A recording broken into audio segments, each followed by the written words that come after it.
a break across the line, moving in deep, and a shot by Friesen and a save made. Friesen got taken down, and now we get McKenna and Marty McSorley into a scrap. Well, McKenna certainly has the reach and size. He gets it right on Marty. The one thing Steve McKenna will have to learn is to keep an eye on Marty. Marty likes to go a long time. Marty likes to develop the endurance and later in a fight tire out the other guy. And right now McKenna kind of off balance. Oh, and he comes back with another right again. This punching angles, Bob.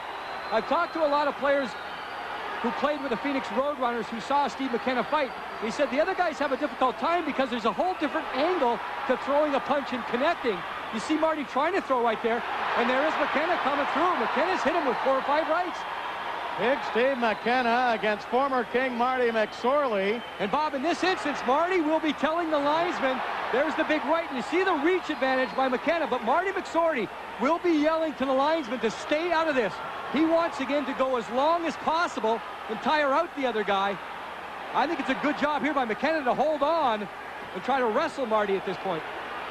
Well, you say McKenna has gotten in some pretty good shots. Now, Marty's hitting a lot of McKenna's helmet here. Again, that's the old Muhammad Ali. Lean back as the punch is coming in and extend them out.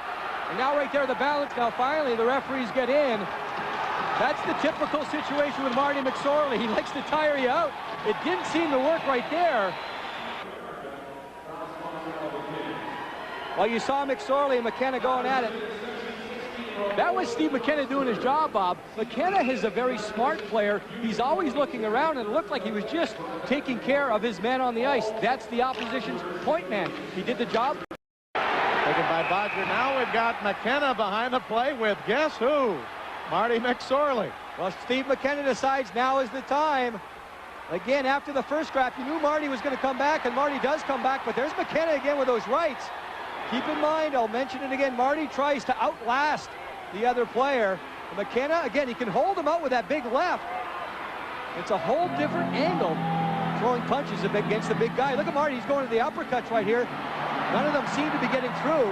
The helmet is off the head of McKenna. Oh, and he comes back with a short right. That's the difference in this scrap than the previous one. McKenna was able to keep his helmet on, and McSorley gets the better of this one. With 6:30 to go in the second period, and they are going to break them up. Bob, I mentioned after that last one, the fight, Marty's going to come back. You see, Marty, that cut is reopened. Actually, maybe another one underneath the eye. Yes. So McKenna has that knack of getting that right over. And when you have the hands the size of Steve McKenna, you do a lot of damage. McKenna had the scrap in the first. Early in this period, he walked